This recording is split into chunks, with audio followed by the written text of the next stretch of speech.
Hey guys, Larry Becker here, and I want to talk to you about mid-level DSLR cameras. Now, what I mean by a mid-level camera is one that's noticeably a step up from an entry-level DSLR, but maybe not quite to the full-frame multi-thousand-dollar camera range.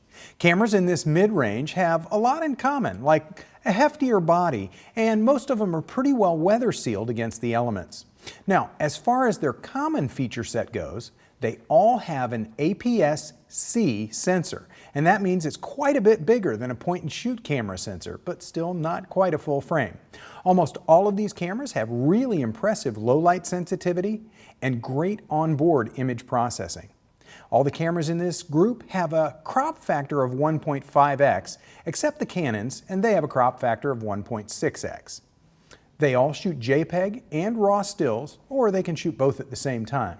And all these cameras can capture HD video, and some of them capture full HD. When they capture video, they all have built-in microphones, but most of them have a port so you can add an optional external microphone as well. Every one of these cameras uses SD, SDHC, and SDXC memory cards, except the Canon 7D, which uses compact flash. Now, in addition to the SD card family, the Sonys also support Sony Memory Stick Pro Duo and Pro HG cards. All of these DSLRs have a 3-inch LCD screen that's at least 920,000 dot resolution, and the Canons are just over 1,000,000 dot resolution, with a 100% viewing area, and some of the LCDs are fixed while others have an articulated LCD. One other important thing almost all of these cameras have in common is that they can accept an optional battery grip, and you want to be sure to check the details online to see which grip is compatible with which camera. Every one of these optional battery grips allows for easier picture taking in a vertical orientation, and that's because they add shutter and command dial controls intended for times when you're holding your camera vertically. All these extra battery grips hold at least one extra camera-specific battery, or you can load them up with AA batteries. And a couple of the grips even hold 2 extra manufacturer batteries. Nikon has a couple of offerings in this mid-level class of cameras, including the D90 and the D7000. Both of these cameras can accept a vertical battery grip that can hold 1 extra manufacturer's battery or 6 AA batteries. But keep in mind that these battery grips are not interchangeable even between these two models. Both of these cameras accept the full range of Nikon optics, speed lights, and accessories like the optional Nikon GPS unit for geotagging your shots. And speaking of speed lights, for these two cameras, both of these cameras have a built-in pop-up flash which can remotely trigger the latest Nikon speed lights without the need for an additional commander unit.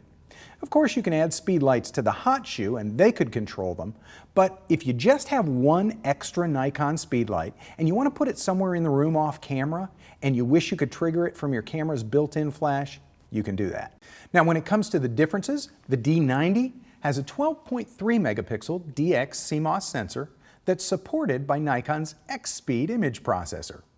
When shooting stills, the burst rate is about 4.5 frames a second with an ISO range from 100 to 6400, and it can grab up to 850 exposures per battery charge, plus it shoots 720p HD video. It has auto active D lighting and Nikon's 420 pixel 3D color matrix metering 2 system. On the other hand, the Nikon D7000 has a 16.2 megapixel DX format CMOS sensor that's supported by Nikon's X-Speed 2 image processor, and it has a wider ISO range that runs from 100 to 25,600. The D7000 also uses Nikon's 3D color matrix metering 2 system, but in the case of the D7000, the system has 2016 pixels instead of 420 like on the D90. Since the D7000 has 2 SD card slots, it can record stills and video to one or both cards at the same time. The burst rate is also a little bit quicker at 6 frames a second, and the video is higher resolution with up to 1080p. Video recording captures mono audio, but you do have the option to add an external stereo microphone if you like. A single fully charged battery should get you about 1,050 exposures, and you can buy the D7000 as a body only or in a kit with the 18 to 105 millimeter DX VR zoom lens. There are 2 Canon cameras in this mid-level group, and they include the 60D and the 7D. And they have a few things in common, including an 18-megapixel APS-C CMOS sensor. Their ISO range is from 100 to 6400, and it's expandable up to 12,800. They both have a shutter speed that can go as slow as 30 seconds or as fast as 1/8,000th of a second, and they're both compatible with the full range of EF and EFS optics, Canon speedlights, and other Canon accessories. They both have a pentaprism viewfinder, and there's only a slight difference here. The 60D displays 96% of the viewing area, and the 7D shows 100%.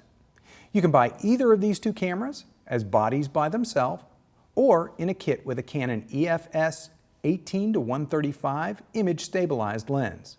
Of course, there are differences.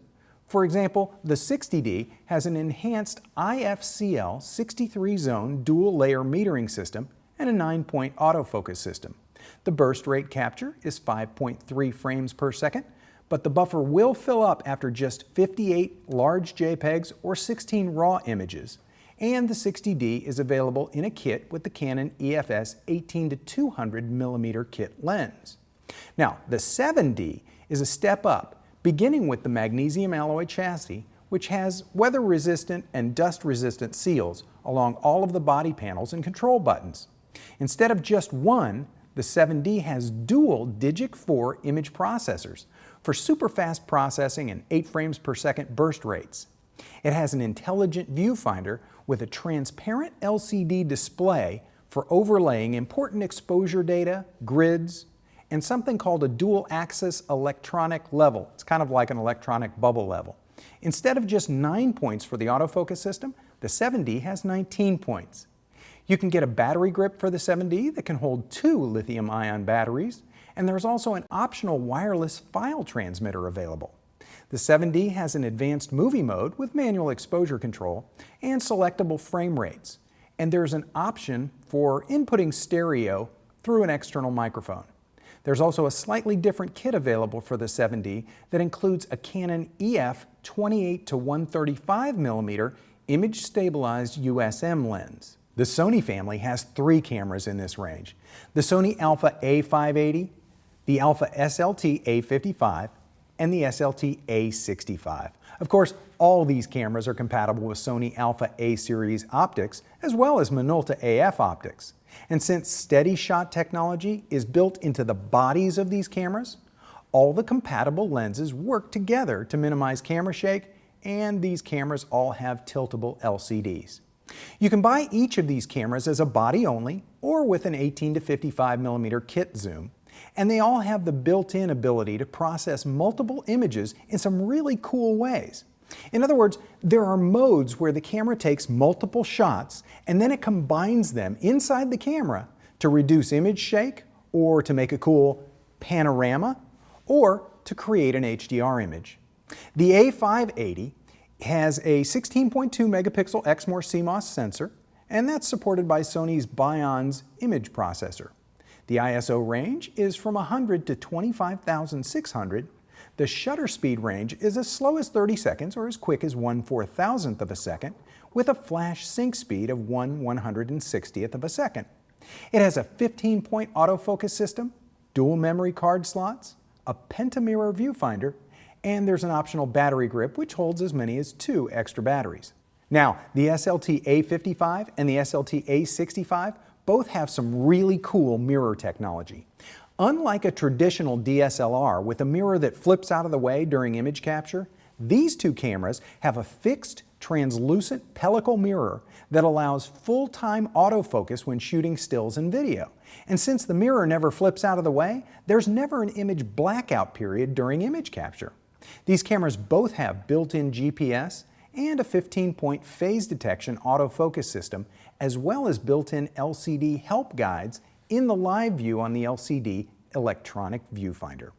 The resolution of these two cameras highlights one of the primary differences. The SLT-A55 has a 16.2 megapixel backlit CMOS sensor, and the A65 has a 24.3 megapixel backlit CMOS sensor powered by the Sony Bion's image processor.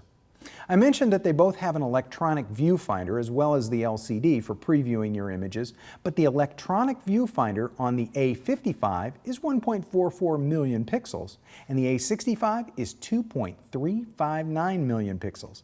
The A55 and the A65 can both capture 1080i video at 60 frames a second with stereo sound, and an optional input for a stereo mic is available. But the A65 adds 1080p video at 60 frames a second, as well as a 24 frames per second option. And they both have still frame burst rates of about 10 frames a second. Finally, Pentax offers a mid-level DSLR camera called the K-5. It has a solid magnesium alloy and stainless steel chassis and a compact design. Inside, there's a 16.3 megapixel CMOS sensor. It can shoot JPEGs and RAW, plus this camera also can shoot digital negative files at 7 frames a second. It shoots 1080p video at 25 frames a second. The K-5 has a built-in shake reduction image stabilization system that works with all compatible Pentax optics. It has an 11-point autofocus system, a 77-segment metering system, a shutter range from 30 seconds down to 1/8,000th of a second, and a flash sync speed of 1/180th of a second. The ISO range is really wide from 80 up to 51,200, and it can capture HDR images, and it even has a built-in electronic level display. There's an optional external stereo mic input, and of course, the K-5 is compatible with all Pentax K-mount optics. Man, after listening to all those specs and looking over these beautiful DSLR cameras, it's hard to imagine that these are considered simply the middle level of DSLR. The pro look and feel, the professional quality lenses and the feature sets, the impressive image sensors and image processors that are on board, and a host of built-in automated functions means that any one of these cameras delivers professional power and phenomenal images and video in a solid, well-built, affordable package. With the current state-of-the-art in mid-level DSLRs, I'm Larry Becker. For more information, please visit us online, give us a call, or stop by our New York City Superstore. You can also connect with us on the web.